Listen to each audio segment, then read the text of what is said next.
Oi, meninas. Gravando então, meus amores. Vou soltar a prece aqui para nós.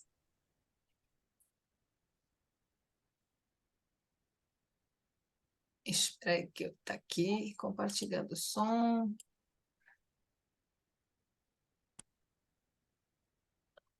From the east, house of light, may wisdom dawn in us, so we may see all things in clarity.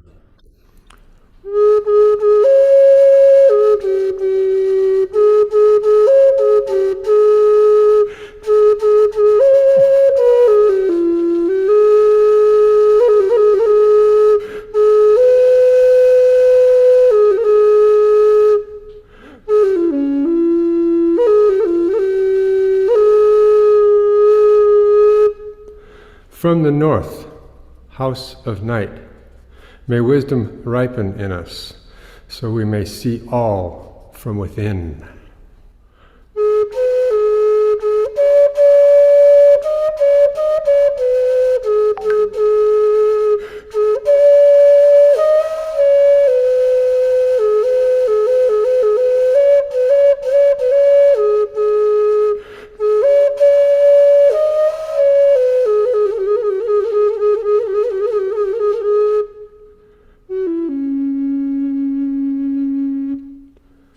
From the west, house of transformation, may wisdom be transformed into right action, so we may do what must be done.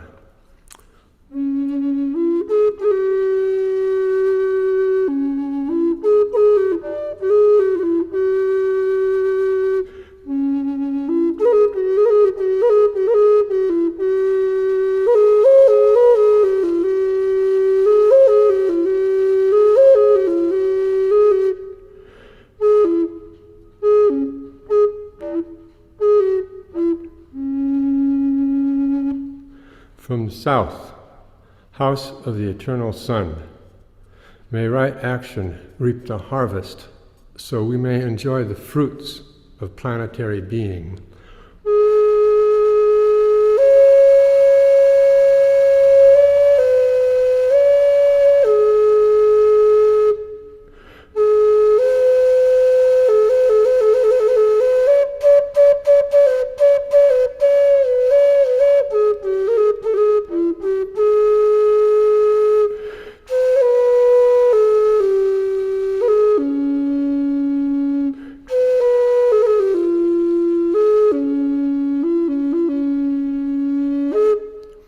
From above, house of heaven, where star people and ancestors gather, may their blessings come to us now.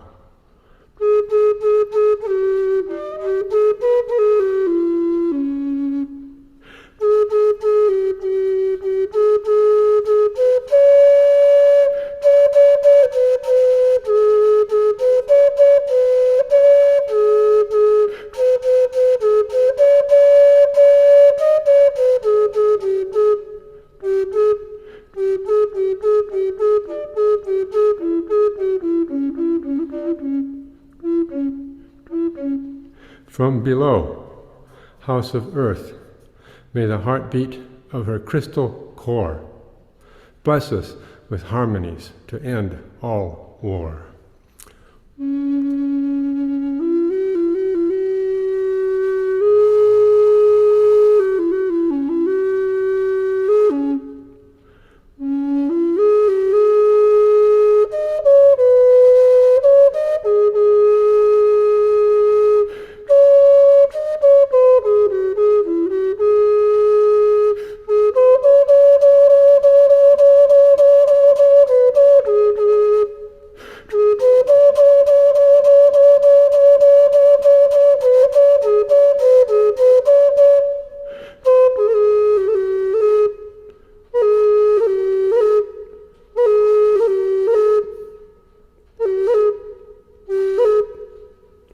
From the center, galactic source, which is everywhere at once, may everything be known as the light of mutual love.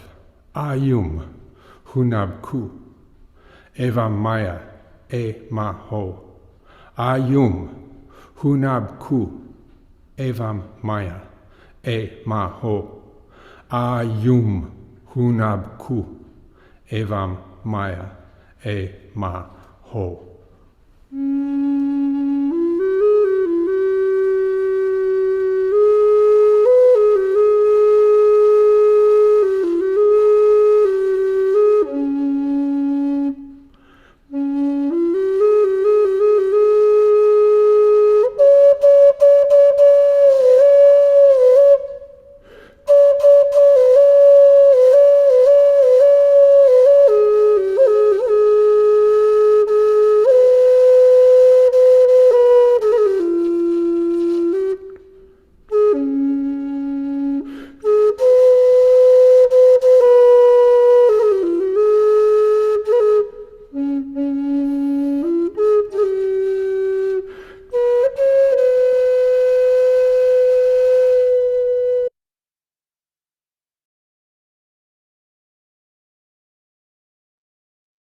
Vamos lá, então, nós paramos na página 169 e vamos começar aqui a partir do tema nocebos, o poder da crença negativa.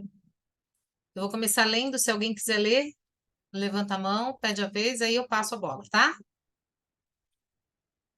A maioria dos médicos conhece bem o efeito placebo, mas muito poucos prestam atenção à sua capacidade de levar à autocura. Se o pensamento positivo... Peraí, Brigitte. Então, fica aqui, meu amor. Se o pensamento positivo pode tirar alguém da depressão e curar um joelho com problemas, imagine o que o pensamento negativo pode fazer. Quando a mente faz com que a saúde de uma pessoa melhore, chamamos o processo de efeito placebo. Já quando a mente emite sugestões negativas que podem afetar a saúde, os efeitos causados não são chamados efeito nocebo. São chamados, efeitos nocebo. Na medicina, o efeito nocebo pode ser tão poderoso quanto o placebo. Tenha isso em mente toda vez que pisar em um consultório médico. Com seu discurso e atitudes, os médicos podem transmitir mensagens que desanimam os pacientes, que não têm justificativa. Albert Mason, por exemplo, acha que a sua falta de habilidade para transmitir otimismo a seus pacientes foi o que impediu a cura dos pacientes de ictiose. Outro exemplo é o poder de declarações do tipo: você tem 6 meses de vida.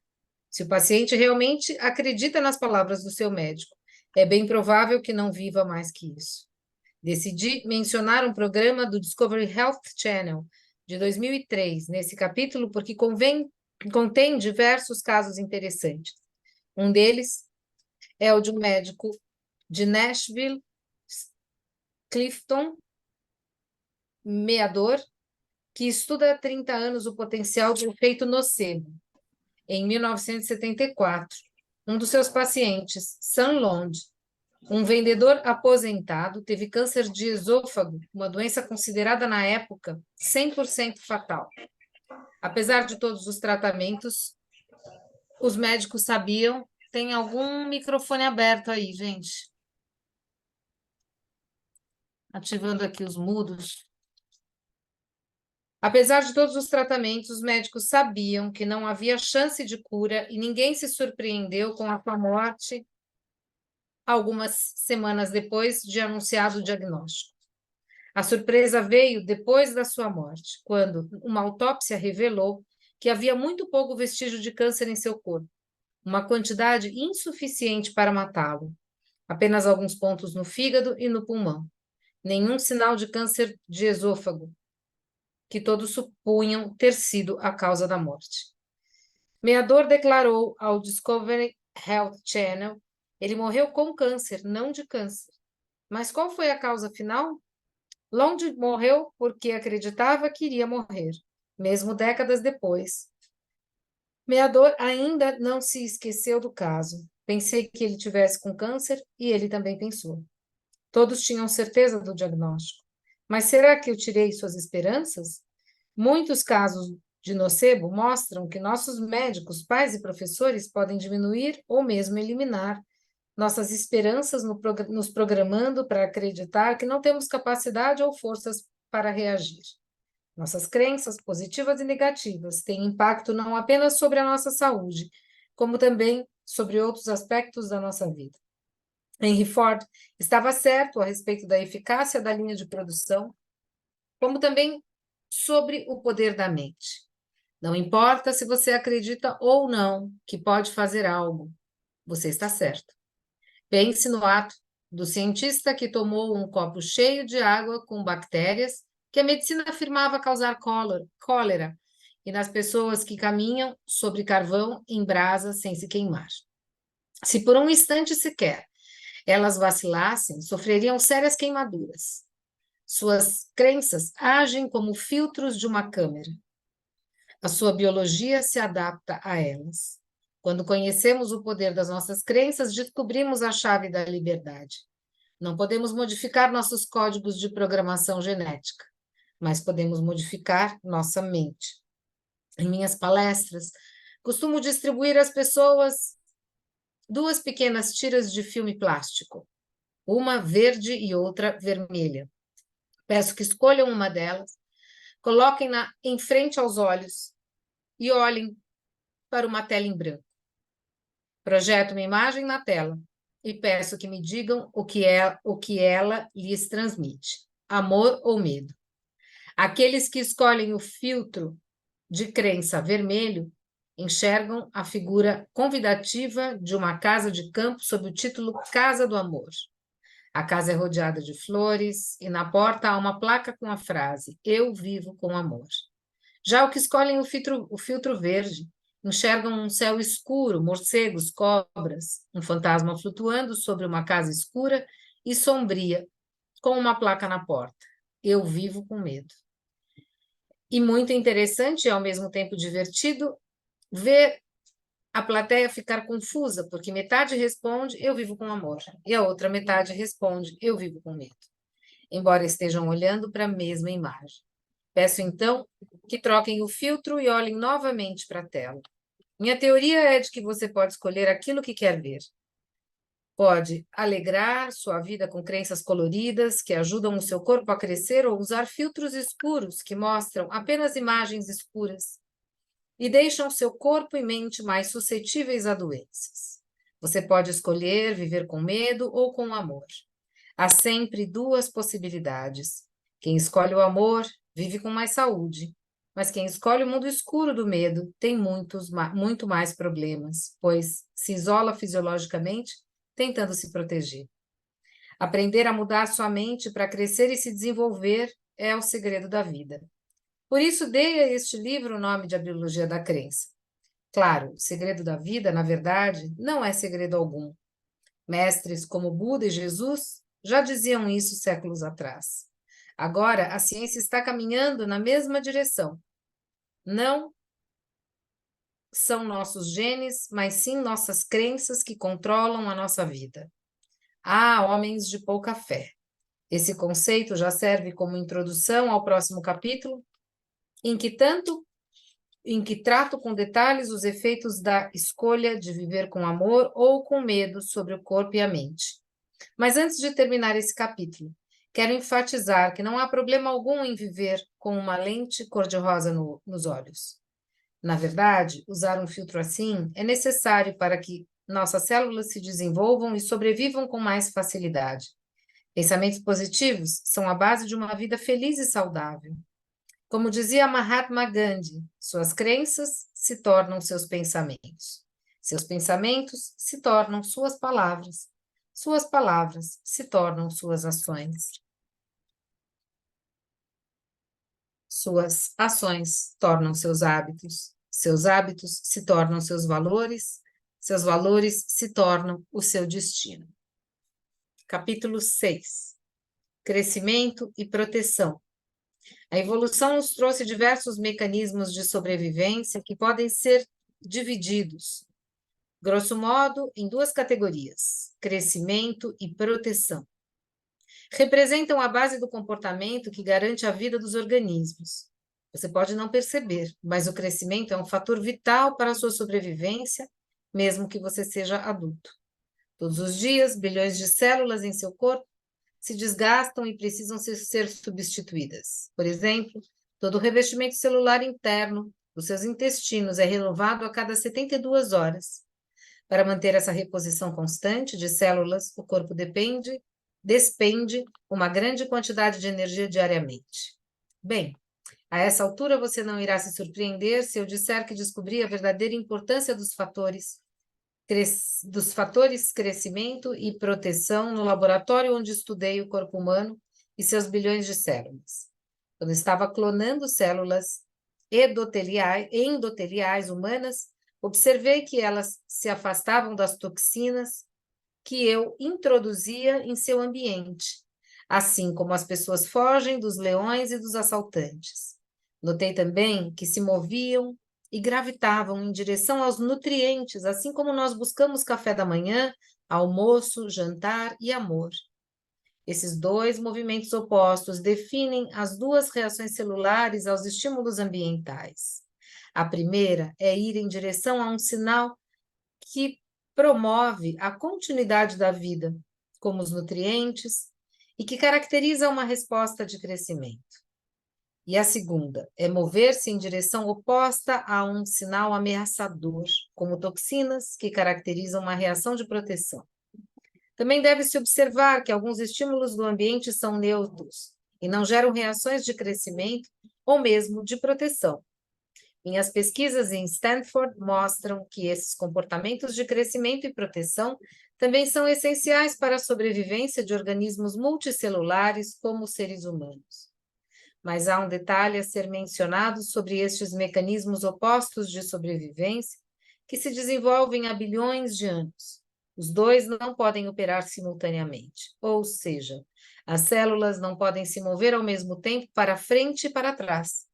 As células de vasos sanguíneos humanos que estudei apresentavam um tipo de anatomia microscópica para o fator nutrição e outro completamente diferente para o fator proteção. Não podem utilizar os dois tipos de configuração simultaneamente. Lipton et al. 1991. Em uma reação similar à das células, os seres humanos também restringem seu comportamento de crescimento quando adotam o comportamento de proteção. Se você está fugindo de um leão, não há motivo para despender energia em crescimento.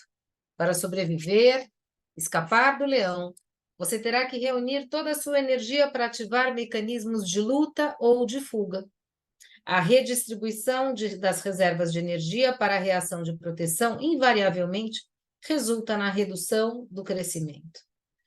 Além de desviar energia para a manutenção de tecidos e órgãos necessários para a reação de proteção, há mais um motivo para que o processo de crescimento seja inibido. Esse processo requer uma troca entre o organismo e o ambiente. Por exemplo, os alimentos são ingeridos e o que não é utilizado pelo corpo é expelido.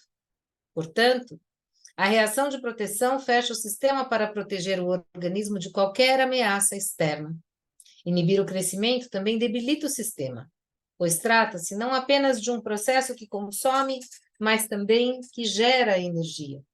Como consequência, situações que envolvem reações prolongadas de proteção inibem a produção da energia que mantém a vida. Quanto mais um organismo permanece nesse estado, mais comprometido se torna seu nível de energia. Na verdade, uma situação que leve alguém a um estado de terror pode paralisar totalmente o processo de crescimento. Por sorte, não chegamos a esse ponto com tanta facilidade. Além disso, o processo de reação de crescimento e proteção nos organismos multicelulares é diferente daquele das células individuais. Nem todos os nossos 50 trilhões de células têm de entrar em processo de crescimento ou proteção ao mesmo tempo. A proporção das células em cada um deles depende da ameaça que o corpo capta. Podemos sobreviver algum tempo sob estresse, mas uma inibição crônica do mecanismo de crescimento pode comprometer severamente nossa vitalidade. Também é importante dizer que vivenciar a vitalidade plena é mais que simplesmente eliminar os fatores de estresse. Na sequência contínua de crescimento e proteção, eliminar os fatores de estresse somente nos coloca em um ponto neutro do processo. Para estar bem de verdade, precisamos não apenas eliminar os fatores estressantes, como também vivenciar momentos intensos de alegria, amor e satisfação que estimulem o nosso processo de crescimento. A biologia de defesa da comunidade. Em organismos multicelulares, os padrões de crescimento e proteção são controlados pelo sistema nervoso, responsável por monitorar e interpretar os sinais do ambiente e estimular reações apropriadas. Em comunidades multicelulares, o sistema nervoso age como líder da nação que governa os cidadãos. Sempre que surge um aviso de situação de ameaça ou de estresse no ambiente, sua função é alertar a comunidade celular. Na verdade, o corpo tem 2 sistemas distintos de proteção, ambos vitais para a manutenção da vida. O primeiro é o que oferece proteção contra ameaças externas, chamado eixo HPA, hipotálamo, pituitário, adrenal. Quando não existe ameaça, ele permanece inativo e o crescimento é constante. Mas quando o hipotálamo capta ameaças no ambiente, aciona imediatamente o eixo enviando um sinal à glândula pituitária ou glândula principal, responsável pela organização das 50 trilhões de células da comunidade, para manter a segurança do sistema e lidar com as ameaças que surgem. Lembra-se do mecanismo estímulo-reação da membrana das células, as proteínas receptoras e executoras? A glândula hipotálamo e pituitária são equivalentes. Assim como uma proteína receptora, o hipotálamo recebe e reconhece os sinais do ambiente. E a função da pituitária se assemelha à da proteína executora, colocando os órgãos do corpo em ação. Como resposta às ameaças do ambiente, a pituitária envia um sinal às glândulas endócrinas para que elas acionem e coordenem a reação fuga-luta do corpo. Esses estímulos atuam sobre o eixo HPA, como uma reação em cadeia. A situação de estresse é registrada no cérebro, que faz o hipotálamo secretar um fator de liberação de corticotropina, CRF, que vai até a glândula pituitária. O CRF ativa hormônios específicos da pituitária, fazendo com que ela secrete e envie hormônios adrenocorticotrópicos, ACTH, para a circulação sanguínea. O ACTH segue então para as glândulas endócrinas, nas quais funciona como sinal para a emissão de hormônios endócrinos de fuga e luta. Esses hormônios de estresse coordenam as funções dos órgãos do corpo e nos fornecem condições psicológicas para lidar melhor com as situações de perigo. Uma vez soado o alarme endocrinológico, os hormônios de estresse liberados na corrente sanguínea fazem com que os vasos sanguíneos do trato digestivo se contraiam, forçando o sangue que fornece energia a dar prioridade aos tecidos dos braços e pernas para que possamos nos mover com mais rapidez. Antes de ser enviado às extremidades, esse sangue estava concentrado nos órgãos viscerais. A redistribuição dele resulta na inibição das funções relacionadas ao crescimento. Sem um fluxo regular de sangue, os órgãos reduzem ações vitais como digestão, absorção, excreção e todas as outras que envolvem o crescimento das células e a produção de reservas de energia. Portanto, o estresse compromete a sobrevivência do corpo ao interferir em suas reservas de energia. O segundo sistema de proteção do corpo é o sistema imunológico, que protege o organismo das ameaças que surgem sobre a pele, como as causadas por bactérias e vírus. Quando acionado, o sistema imunológico consome grandes quantidades de energia.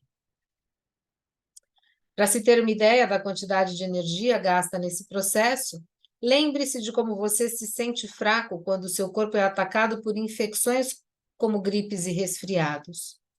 Se o eixo HPA mobiliza o organismo a entrar em estado de luta e fuga, os hormônios endocrinológicos inibem a ação do sistema imunológico para manter as reservas de energia. Na verdade, Esses hormônios de estresse são tão eficazes na redução das funções do sistema imunológico que os médicos os injetam em pacientes que passam por transplantes para que seu sistema imunológico não rejeite os órgãos implantados. Mas por que o sistema endocrinológico inibe o imunológico? Imagine que você está em uma cabana no meio da savana da África e seu organismo foi atacado por uma infecção bacteriana que lhe causou uma forte diarreia. De repente, você ouve o rugido de um leão do lado de fora. Seu cérebro tem que tomar uma decisão rápida sobre a qual ameaça deve ser priorizada. Não vai adiantar reagir às bactérias se o leão acabar devorando você. Então, o corpo interrompe a luta contra as bactérias e utiliza a energia para a fuga. No entanto, o uso do eixo HPA tem consequências. Ele interfere em nossa capacidade de combater doenças. Além disso, nossa capacidade de pensar com clareza também é afetada. O processo de informações na parte anterior do cérebro, o centro da razão e da lógica, é significativamente mais lento que a atividade reflexa controlada pela parte posterior. Em situações de emergência, quanto mais rápido for o processamento, maiores serão as chances de sobrevivência do organismo. Os hormônios endocrinológicos contraem os vasos sanguíneos da parte anterior do cérebro, reduzindo suas funções. Além disso, os hormônios reduzem a atividade do córtex pré-frontal, o centro da ação consciente voluntária. Em uma emergência, o fluxo vascular e os hormônios ativam a parte posterior, fonte de reflexos que mantêm e controlam de maneira mais eficaz os reflexos da luta ou fuga. Embora aumentem as chances de sobrevivência, os sinais de estresse podem causar um processamento mais lento da mente consciente e também a redução da inteligência e um preço a se pagar. Takamatsu et al. 2003, Arnstein e Goldman-Hackett, 1998. Goldstein et al., 1996. Uau, que forte isso, hein, gente? É importante se fazer um paralelo com a parte espiritual, com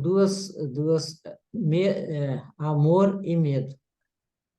Né? Toda vez que nas palestras de Cryon que eu assisto, assim, o que ele enfatiza muito, que a pior coisa que pode nos acontecer é o medo, é o medo, é o medo.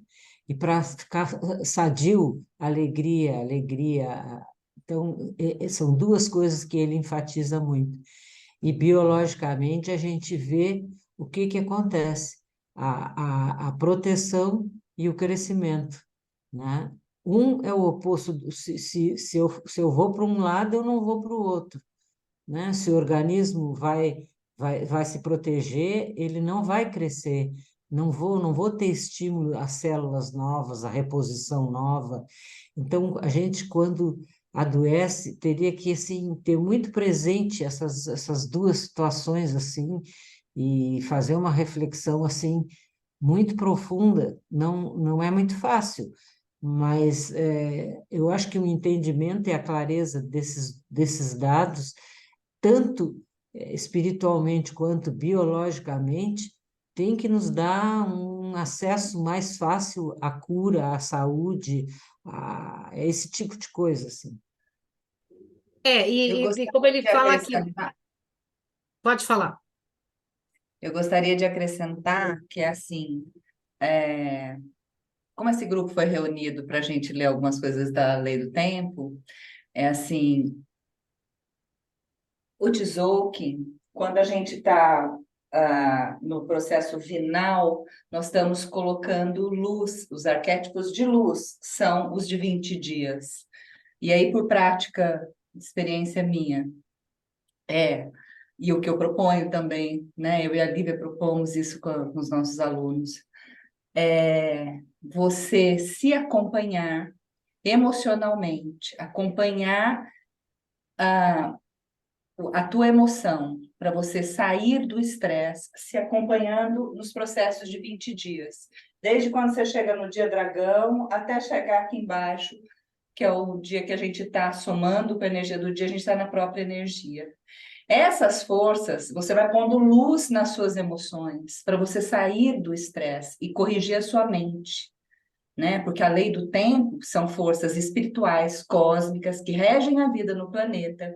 Então, você, quando vai se acompanhando no processo de luz, porque os 13 dias são movimentos, os 20 dias, luz. Então, é você pegar com essa frequência, espectro de luz, que regem os nossos dias, e se acompanhar a sua mente para você sair do estresse. Que é isso que o José Arguelles fala. O jeito que a gente se organizou de segunda a sexta e se dando o direito de descansar apenas sábado, domingo, feriado, férias, aposentadoria. Então, você vive num nível de estresse que faz com que, por conta do jeito que foi colocado para a gente trabalhar em função dos sistemas da Matrix, isso nos estressa e impacta nos relacionamentos, nas relações familiares, nas relações com o trabalho, na nossa relação com a vida. Na nossa relação Então, com o nosso corpo, né? Porque é como ele fala aqui, quando a gente tem algum tipo de inflamação física, naturalmente a gente fica mais frágil. E aí, que aí é uma questão física do corpo. Só que aí essa fragilidade faz com que essa parte posterior do nosso cérebro, que é o 95% do subconsciente, comece a ativar. E aí, os 5% que já é menor que a nossa mente criativa, a nossa mente consciente, fica praticamente nula, porque a gente não consegue ter força, nem física, nem espiritual, muito menos emocional, para lidar com e essa aí geração que de entra energia. essa força. Aí que entra essa força, quando a gente começa a se auto-observar, né, pegando o que foi lido na semana passada, a autoobservação de onde está a nossa mente, onde está a nossa emoção. E essas frequências nos ajudam. Então, como é que eu chego aqui no dragão e como é que eu chego aqui embaixo? Nos acompanhando com os mantraquins que atuam e a gente vai se acompanhando o tempo inteiro. E aí é importante que a gente anote, entendeu? Porque a gente se observa como é que a gente está aqui, como é que a gente chega aqui. E vai saindo, não vai se permitindo o estresse, né? Porque vai se Então, tornando presente e consciente, né? sim. E aí é interessante até para quem está chegando agora aqui, né? Como você traz aqui, quando a gente fala dos 20 selos, do 1 a 20, né? Que a gente está falando de luz, porque são as frequências solares. E quando a gente fala, né, do 1 a 13, que é o movimento, que são os tons, são as frequências de movimento, né? Porque é o tom, é o que está na verticalização que traz esse movimento. Só para trazer um pouco de clareza para quem está chegando, né? Acho que a Michele está chegando nova aqui. Alguém Agora quer ler, gente? vejam assim como é urgente, fatal a troca da escola de medicina, da escola de olhar para o corpo, de tacar remédio. Quer dizer, tu vê um fator assim tão importante, tão importante, esses dois, crescimento e proteção, né? Que quando um acontece, o outro não acontece. Quer dizer, como é que um médico faz uma faculdade de medicina e não consegue colocar isso para um paciente, né? Que coisa incrível, né? O quanto ajudaria essas duas coisas quando tu chega num médico com uma infecção de garganta, ele te colocar isso, te explicar o quanto isso resolveria Os médicos são programados para para atuarem nos sintomas e retirarem as nossas dores apenas, sem ir na causa. O doutor Léo Ribeiro sempre fala isso. Se você está para descer uma serra acende a luz de alerta que não tem óleo no freio, o que a faculdade de medicina faz? Vai lá e tira a luz do freio, mas não corrige. E aí você desce a montanha, você desce a serra sem corrigir o motor, entendeu? Porque é só medicamentos para tirar os sintomas, não vai na causa. E mais do que É isso, uma acho que a gente programação, né? e é uma programação sistêmica, porque a gente vive num movimento de total cegueira e manipulação, porque as comidas processadas nos adoecem. E aí, os remédios prometem nos curar, quando, na verdade, isso tudo é uma mentira só para alimentar esse sistema, né? Porque qual é o médico? Minha mãe teve câncer, ela faleceu de câncer. E nessa ocasião eu achei uma fundação, que era uma ONG, inclusive gratuita, Fundação ACL, que fazia toda uma reprogramação alimentar, tirando farinha branca, tirando leite, tirando açúcar, tirando todos os inflamatórios. E aí chegava na médica dela, a médica dela falava: para com isso. Você tem que permitir a qualidade de vida dela. Ela tem que comer o que ela quer, ela tem que comer o que ela tem vontade. Então, assim, todo o trabalho que a gente fazia para trabalhar a cabeça dela, porque ela gostava de um docinho, ela gostava de um pãozinho, chegava na médica, destruía todo o trabalho de base que a gente fazia o mês inteiro. Então, assim, é muito complicado, porque eles são treinados para alimentar a indústria farmacêutica. Então, nós estamos fodidos nessa relação. Essa é a grande verdade. Mal Eu quero paga. trazer um depoimento aqui, que inclusive tem a ver com a minha dificuldade a ir ao médico, né? Desde pequena, eu fui cuidada por um pediatra que era amigo da minha mãe, o tio Zé. E eu vou até o consultório do tio Zé até hoje. Eu tenho 45 anos. Eu ligo para ele e falo: tio Zé, eu estou sentindo uma dor assim, assim, assim, assim, assim. E aí ele fala: tá bom, vem aqui. E aí eu sento na frente dele, no consultório, a gente conversa, a gente ri, ele cochila, porque ele já está bem idoso. E ele tem o consultório na casa dele hoje, não atende mais em outros lugares, né? E ele é homeopata. Então, desde pequena, era assim: ah, eu vou dar uma apertadinha aqui nessa bochecha e já acabou. E eu vou lá para ele me dar uma apertada na bochecha, vocês entendem? Que é esse lugar de vamos, eu vivo no amor, eu vivo com amor.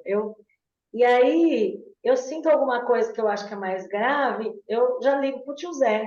E falo: então, tio Zé, eu tô sentindo um negócio assim, assim, assim. Outro dia ele até falou assim: você sabe que eu sou pediatra, né? Eu não sou ginecologista. Aí eu falei: sei. Aí ele falou: então, de repente, ia ser legal ser um ginecologista assim, só para tirar a teima, né? Mas ele leva tudo muito numa boa e também cuidou dos meus filhos, enfim. Não, acho que não vai ser possível cuidar dos meus netos, mas talvez ele faça a passagem antes. Mas é nesse lugar para mim, hoje, ou acho que desde sempre, o médico é um xamã. Tem que olhar para ele, reconhecer nele um curandeiro. Senão eu não consigo. Então, eu tenho umas resistências, assim, por exemplo, tenho um convênio médico do, da Secretaria de Estado da Educação, e quando eu marco, você vai num lugar que tipo, são várias portinhas, e é um negócio que você senta lá e fica, aí abre a portinha, entra a pessoa, sai pessoa, entra a pessoa, sai pessoa, você não tem a menor intimidade, você vai ver aquele médico uma vez, nunca mais vai ver, né?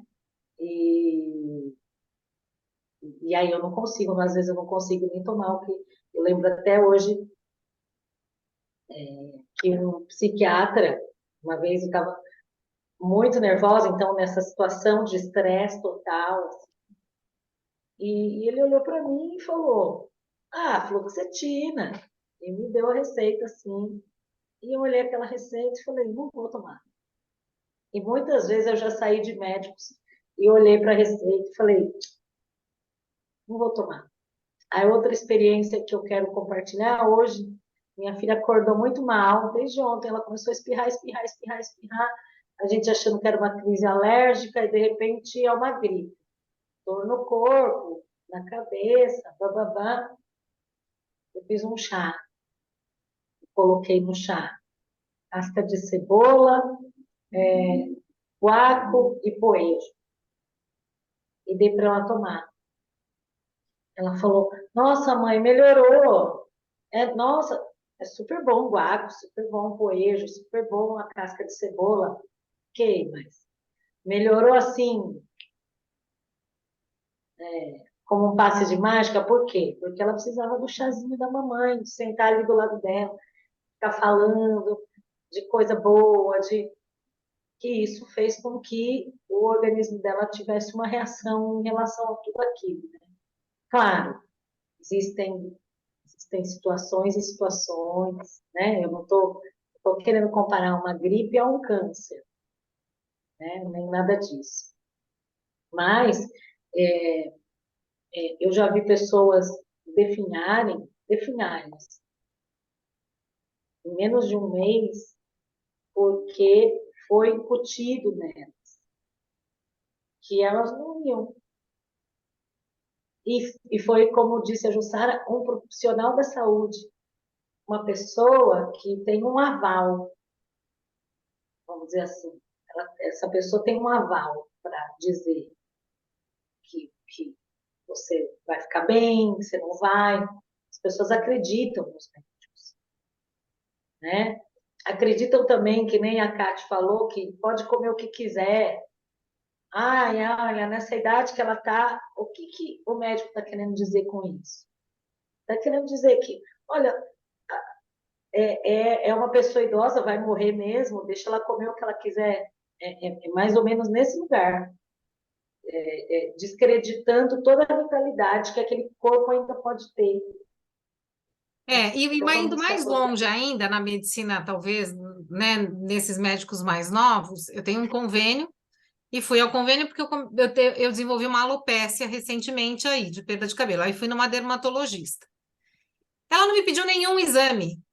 Aí ela me receitou várias coisas, tudo de propagandista farmacêutico. Produtos carésimos, processadésimos, né? Porque ela é uma dermatologista, ela podia ter manipulado uma vitamina, ela podia ter manipulado uma fórmula, ela podia ter manipulado qualquer coisa. Não, ela só produtos Mantecorp, só marca famosa, marca cara, que você vê que é uma médica vendida para os laboratórios que a visitam. Então, é essa a relação hoje, né?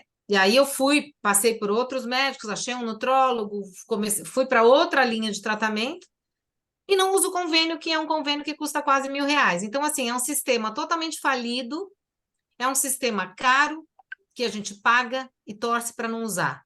Isso é o reflexo da Matrix, né? É Então, assustador. eu botei até lá no grupo para vocês verem um filme, é A Máfia da Dor, que está na Netflix. Fala É disso? até A Máfia da Dor. Fala, é até sobre um caso mesmo que aconteceu. É isso que a gente está falando, eu não vou contar o filme. E aí, Ah, só também para dar aqui um depoimento, vocês sabem que eu estava com aquele negócio de pressão alta, eu já comentei aqui algumas vezes que eu tinha ido no médico do próprio médico mesmo, convencional e tal, aí tinha me dado mal com os 2 remédios, já que ele tinha me dado. E no terceiro ele já estava assim, já meio desconfiado, né? Tipo, já no segundo ele estava meio desconfiado, assim, eu via que. Acho que ele estava achando que eu pudesse estar inventando, né? O passar mal por conta do remédio. E aí tá, veio o terceiro remédio, na verdade, eu não estava sentindo nenhum efeito, mas eu estava com o pé atrás com aquele negócio danado. Aí eu no período do meu aniversário, eu fui para Curitiba visitar uns amigos meus, aí eu falei, e o remédio tinha acabado, né? Eu achei o remédio caro. Eu falei, gente, remédio de pressão não pode ser caro. Que isso? Ah, não vou comprar, não. Não comprei, né? Aí viajei sem, já, né, não tinha tomado. Quando eu voltei, eu já estava com a consulta marcada com o médico da medicina antroposófica, né, que é daquela marca Veleda, que é uma antroposofia, e ele também trabalha com fitoterapia, ou seja, ele me deu um remédio para pressão, que é um fitoterápico. Conversamos pra caramba, 1h30 a consulta. E eu estava falando isso justamente com ele. Eu falei, eu quero que assim, eu quero saber, tudo bem até se eu tiver uma pressão alta, mas eu quero dar uma chance para o meu organismo dele falar, será que eu tenho ou estou? né? Aham. Ele, eu também acho que você não tem, não, ele assim para mim, né? Eu falei, eu também acho que você não tem. E aí eu falei assim de algumas coisas assim do nosso dia a dia, de uma certa ansiedade, que eu acho que isso me incomodava um pouco. Ele me prescreveu lá uns remédios, né, da antroposofia, esse daí, aí ele assim, Lúcia, faz o seguinte, você toma 2 vezes aqui por dia e vai vendo a tua pressão, e se você vê que ela já diminuiu ou estabilizou e tal, você toma 1 vez só por dia. Quer dizer, eu posso mexer nesse processo, entendeu? De vez em quando eu dou ali, meço a minha pressão. Ontem, por exemplo, ontem eu fui na academia, eu corri 40 minutos na esteira, só que eu tinha tomado o remédio, que eu tomo ele de manhã e à noite. Então, corri 40 minutos. Eu cheguei em casa, acho que minha pressão estava baixa, que eu dormi quase que o dia inteiro. Acho, né? Não, acho, tá, estava. Aí, mais tarde, na parte da tarde, eu falei assim, gente, mas que moleza que eu tô, deixa eu ver. A pressão estava super baixa. Aí eu falei, meu Deus, nem tomei o remédio à noite. Então, assim, além do que o remédio faz, um efeito realmente é um fitoterápico, né? Eu posso ter essa possibilidade, ele não me deixou com medo. Olha, não pode parar de tomar, porque o outro falou que, né? Eu parei de tomar achando que eu falei assim, vou ter um treco no coração e vou, tuf, né? E viajei um sem tomar o remédio, enfim, eu fico um pouquinho com o pé atrás, mas me diverti tanto com os meus amigos lá em Curitiba. Você nem lembrou da pressão. Nem lembrei, Nem menina, lembrou da dormi. pressão. Olha, aqui eu faço assim, eu Aí, não ó, posso. tu pegou a alegria e soltasse o medo. É claro Isso, que aí foi assim, resolve, é olha. claro que resolve. Não, e aqui? Aqui eu faço assim, se eu tomar café depois de 4 horas da tarde, eu não durmo lá, não durmo mais. Aí quando tinha lá, que era um evento de dança circular de uns amigos meus, eu me vesti de Wandinha Adams, que teve um dia lá que era de fantasia. Eu já fui com a minha fantasia de Wandinha, levei minha mãozinha aqui assim, foi o máximo, a gente se divertiu demais. E aí, aqui, se eu tomar o café 4 horas da tarde, eu fico assim, acho que eu não vou dormir, eu não posso tomar além das 4 horas. Lá no coffee break, era café 5h30, 6 horas, eu tomava xícaras e xícaras de café, deitava e dormia, mas dormia profundamente. Entendeu? Olha como é que é, de tanto que eu me diverti lá. É isso, Vimos, pessoal. Vamos lá. estamos vendo o remédio aí prescrito. É, Vice? A Wandinha. a Wandinha. Alguém quer ler, gente? Posso ler. Você lê? A Brigitte está aqui em cima, ela sentou em cima do livro. Sentou? Ah, Brigitte. Deitou assim. É. O Freud estava aqui agora Ó, avisando, dá para miando, ver um pelo aqui, ó? Só tem É. um pelo cinza aqui. Ai, que lindo. O medo mata. Lembre-se de que mencionei o choque dos meus alunos no Caribe, quando apliquei aquele teste e eles não conseguiram sequer terminá-lo? O efeito provavelmente teria sido o mesmo se eu os tivesse colocado na presença de um leão faminto. E se tivessem ficado paralisados de medo no teste final, também não teriam sido aprovados. A verdade é que quanto mais tensos ou com medo ficamos, menos inteligência demonstramos. Todo professor sabe que alguns alunos não têm bom perfil para testes. Basta estar na frente de uma folha de exame e as suas mãos começam a tremer. Acabam indo mal simplesmente porque, em estado de pânico, não conseguem acessar as informações que o seu cérebro acumulou cuidadosamente durante o semestre inteiro. O sistema HPA é um mecanismo brilhante para momentos de estresse, porém não foi desenvolvido para ser constantemente ativado. No mundo de hoje, a maioria das situações de estresse que vivenciamos não tem um perfil físico e concreto ao qual podemos simplesmente reagir e continuar a viver normalmente.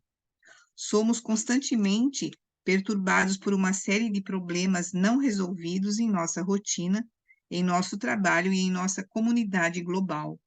Não são situações que ameaçam diretamente a nossa sobrevivência, mas que ativam o eixo HPA e resultam em níveis crônicos e elevados de hormônios de estresse. Para ilustrar os efeitos adversos das quantidades maiores e constantes de adrenalina no organismo, vamos usar o exemplo de uma corrida. Um time de maratonistas saudável e bem treinado se coloca na linha de largada.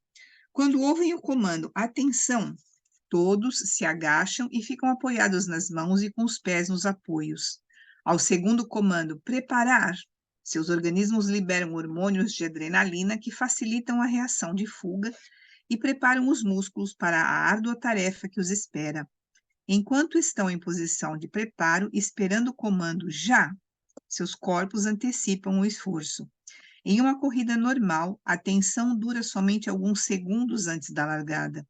Mas imaginemos uma situação em que, por algum motivo, ninguém grita "já", e os atletas têm de ficar esperando.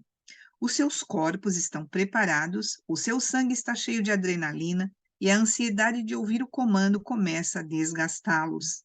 E mesmo que estejam psicologicamente preparados para a espera, em alguns segundos eles podem entrar em colapso devido à tensão. Hoje vivemos em um mundo no qual preparar é o comando principal.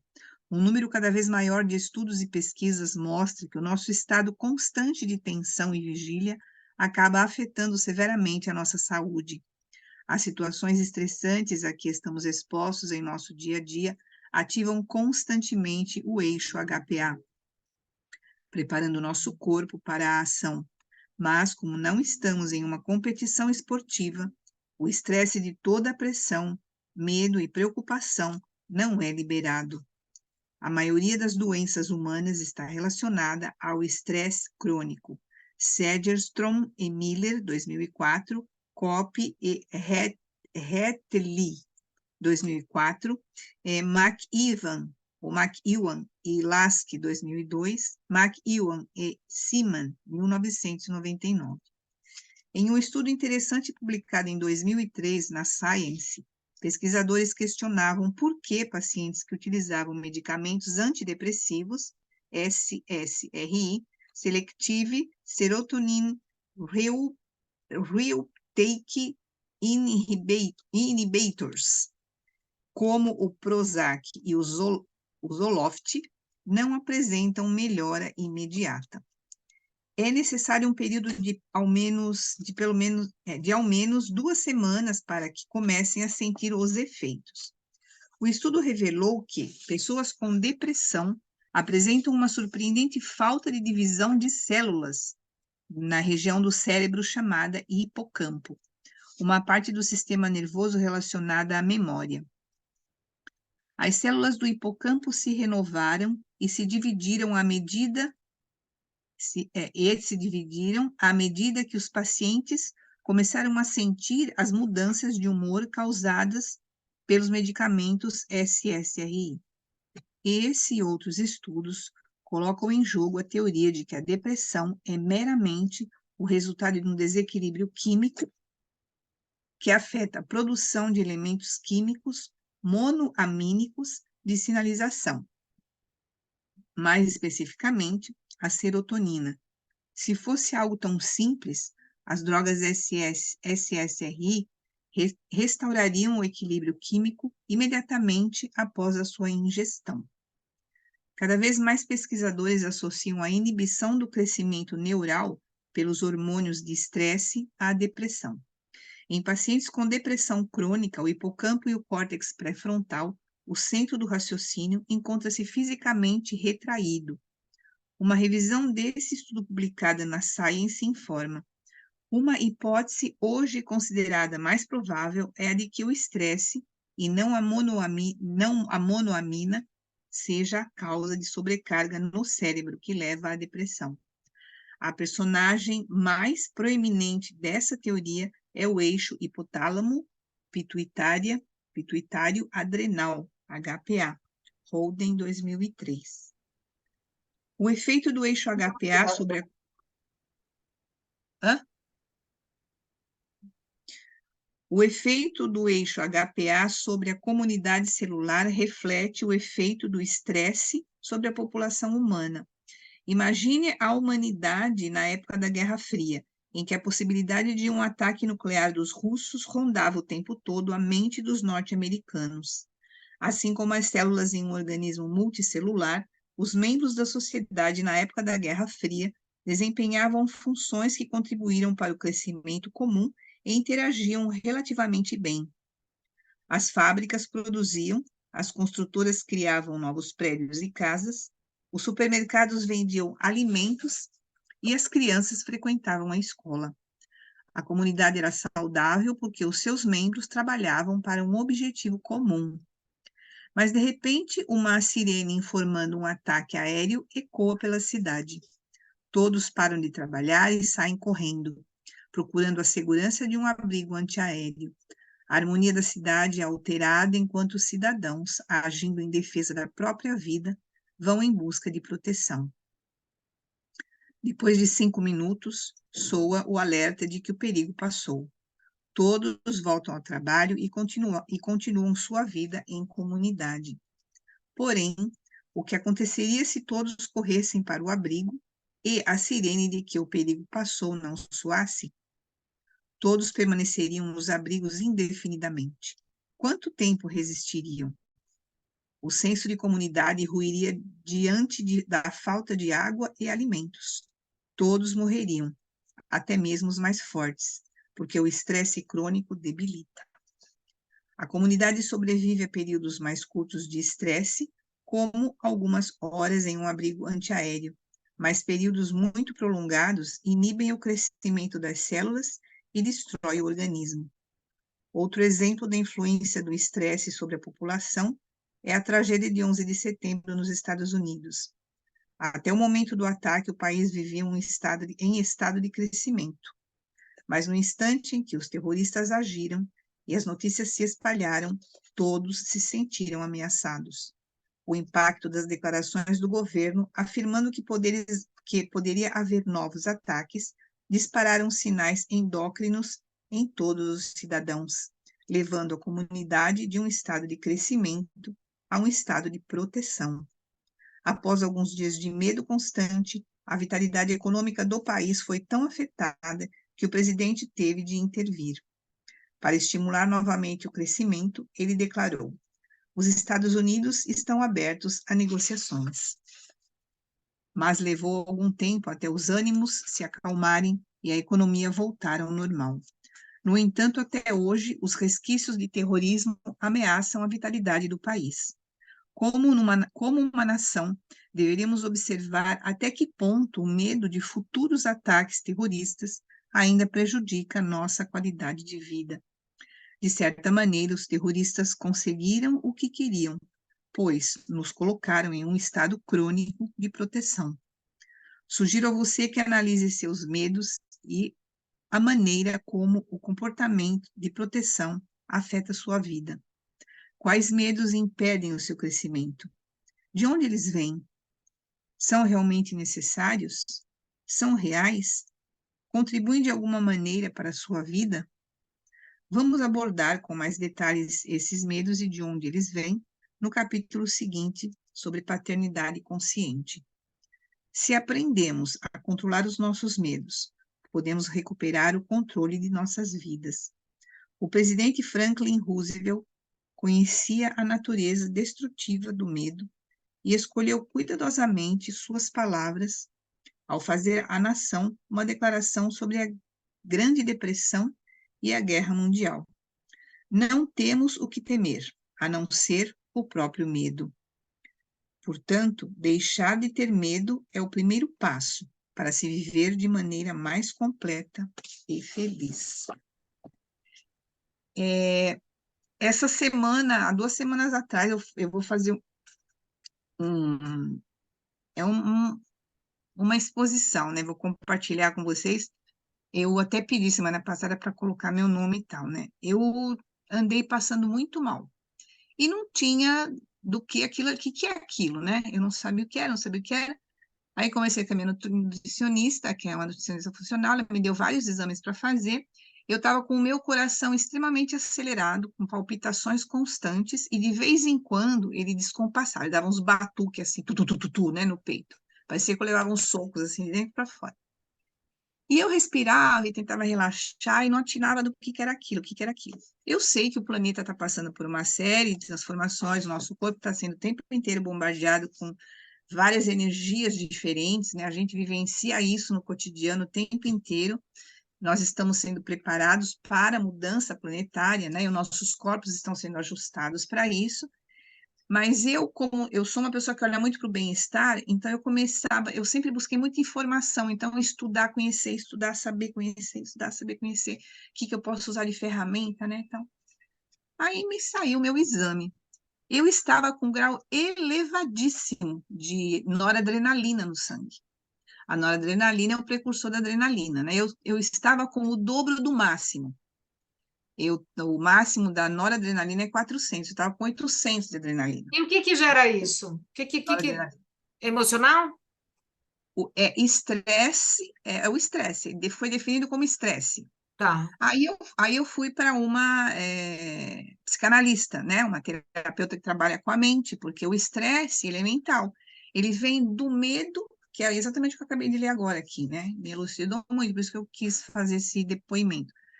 Ele vem exatamente do medo daquilo que está por vir, né? Uhum. Então, não existem coisas acontecendo na realidade, existem coisas por vir. Mas a gente antecipa o medo, né? O temor de mudança, daquilo que está por vir e tudo mais, e o nosso corpo se prepara para essa batalha com alguma coisa que eu não sei o que é desconhecido, né? E olha a química que meu corpo fez. Apesar de ser uma pessoa que estuda pra caramba, que faz meditação, que lê, que conhece, que parará, na hora que pega o medo, ele tem um poder tão grande que ele alterou a bioquímica do meu corpo total, né? Ele mudou totalmente meus batimentos, ele mudou minha configuração mental, eu não conseguia raciocinar porque eu tinha... E é isso mesmo. Aqui na frente eu não tinha capacidade de atinar e de raciocinar. Aí, quando eu fui na terapeuta que trabalha com emoções, né? Ela disse assim, você está em burnout. Aí eu não sabia nem o que era burnout. Alguém conhece esse termo? Sim. Eu Burnout? tive AVC por burnout. Pois é. Ela falou, você está em burnout. Então, Que é a você tem doença da moda agora, né? tem Burnout é o que... termo da moda. É o estresse excessivo, é a exaustão excessiva de um excesso de estímulos que a gente mesmo se coloca, É. né? A gente se enche de estímulos porque acredita que tem que correr atrás das coisas, senão vai perder o time, né? E tem que isso, tem que aquilo, tem que outro, se assoberba, que preciso conhecer, saber tudo, porque aí eu tenho que... Mas na realidade, né? Eu fui para esse lugar e eu percebi que eu estava ali. Então, o que eu tive que fazer? Dar um pé para trás, né? Aí vem comportamento, vem respiração, e sair dessa zona do medo, que é o que ele fala aqui agora, né? Não tem, o maior temor nosso é o próprio medo, né? E é entregar e deixar. É interessante você ter falado isso, porque essa alopécia que eu tô, todos os médicos que eu fui em vários, né? Eu fui naturalizando, né? Do médico do convênio para médicos naturopatas, assim. E todos têm essa unanimidade de estresse. E eu falo, gente, mas estresse, eu já tive momentos muito mais estressantes na minha vida quando eu era publicitária, né? Mas isso que você está falando agora, que é o que ele traz aqui hoje para a gente, faz muito sentido, porque não é o medo de algo que está aqui, é o medo do que está por vir, né? É o medo do desconhecido, considerando o mundo como está, a realidade como está, as questões que. E eu acho que quando a gente trabalha lendo esse campo, porque o que a lei do tempo nos faz é abrir essa caixa e permitir que a gente comece a acessar de uma maneira muito tangível, que não é sai daquele lugar do mediúnico, não, as frequências mostram para a gente exatamente o que está acontecendo, mostram esse campo com muita clareza, né? Então, eu fui um dos bairros aqui de São Paulo que foi muito acomedido pela ventania, pelos ventos de 100 quilômetros por hora que aconteceu na sexta-feira. Então, eu fiquei 24 horas, fiquei mais de 24 horas sem energia elétrica aqui. E antes de acontecer aquela ventania, aqui tem algumas pessoas no grupo que conversaram comigo, eu estava com uma angústia e eu não conseguia parar de chorar. Eu não sabia o que era. Então, óbvio, né? As pessoas mais próximas falavam, nossa, acho que eu estou com algum tipo de ansiedade ou depressão. Depois que aconteceu o que aconteceu, eu entendi que eu já estava acessando aquilo que ia acontecer. Então, é muito desse lugar. A gente começa a perceber, receber, e era uma angústia, era uma coisa aqui no meu peito, como se tivesse realmente alguém fazendo uma pressão para baixo, que eu sentia isso quando eu estava no burnout. E logo depois veio a ventania, e aí eu comecei. Passou 24 horas sem energia elétrica, aí já começa a ter problema da falta d'água. E aí eu falei, gente, agora não tem energia elétrica, eu não consigo sair daqui, ficamos com o portão fechado até vir a White, porque não podia entrar nem sair. E aí começou a restrição de água, porque a bomba não estava mais, então começa, a energia elétrica começa. E aí eu tive a sensação exata do que é esse grande reset, e ver como nós somos vulneráveis nesse momento, porque a gente está completamente na mão do sistema. O que acontece na vida da gente se a gente fica 2 dias sem luz, 2 dias sem água?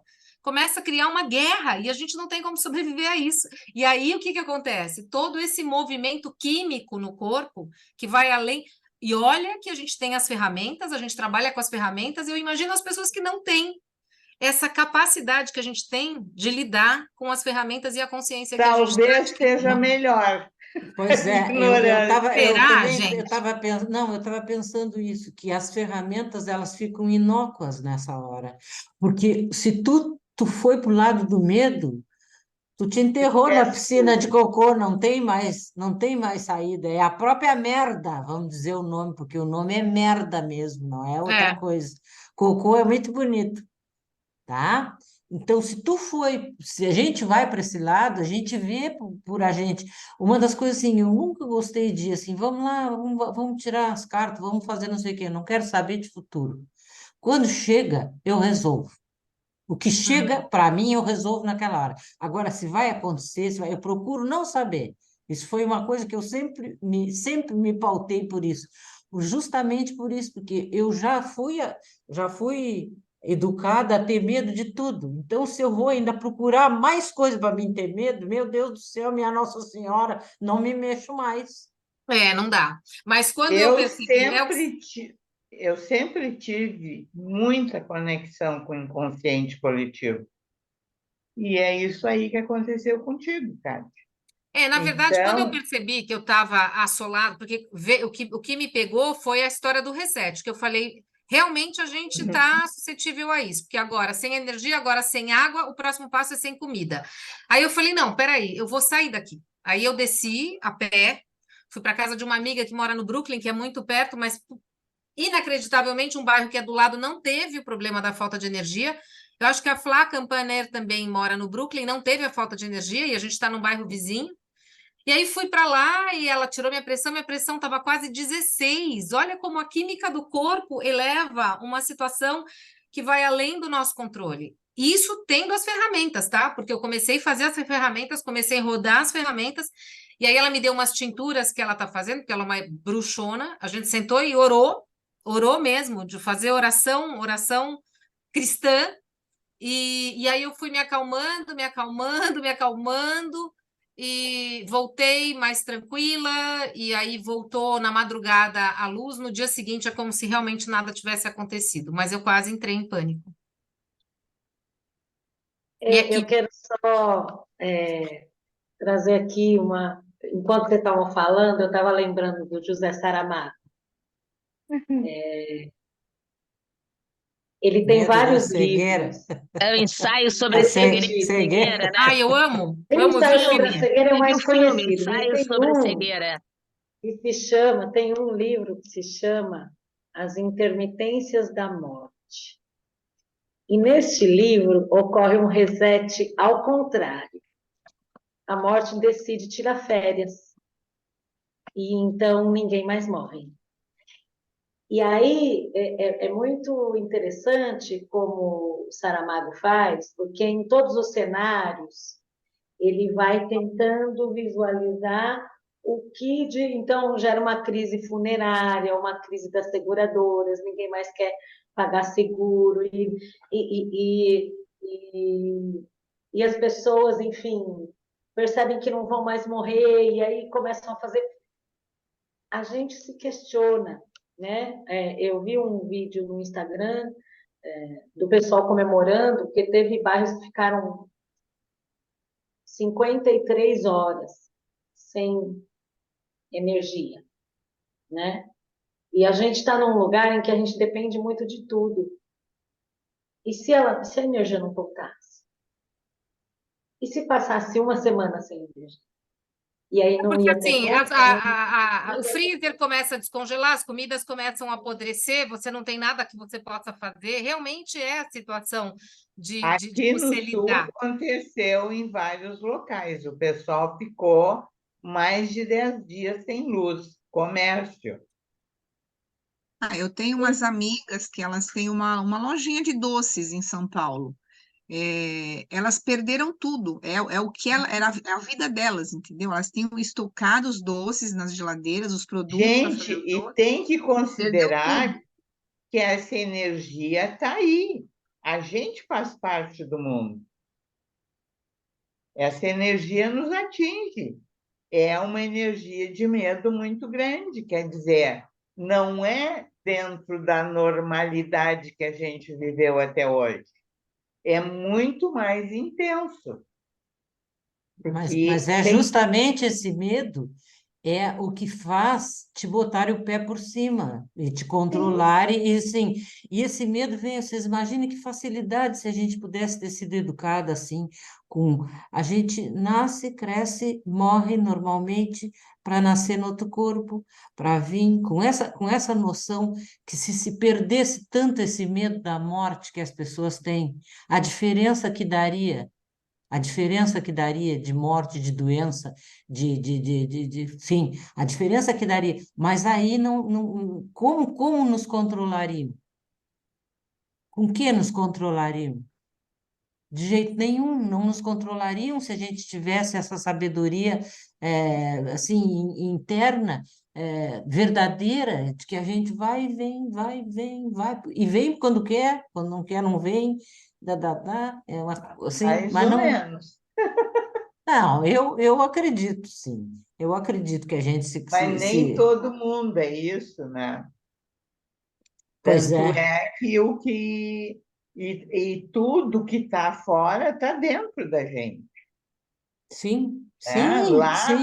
nesses milhões de coisas, esse medo desse pessoal que ficou sem nada.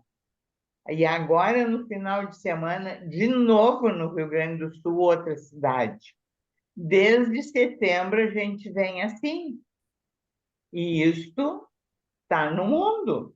Não é em Pelotas, não é em Pelotas não aconteceu. Não é no Rio Grande do Sul, é mundo. E a gente pediu para vir, vamos ter que lidar com tudo isso. Exato. Então, beleza, meus amores. Vamos, qual é a página que a gente terminou aqui, no capítulo 7, onde a gente vai começar? Que página tá? 185. Tá. Eu vou parar de gravar para a gente fazer aqui o nosso poder da intenção aqui agora. Então, Eu amei que a primeira foi a terra.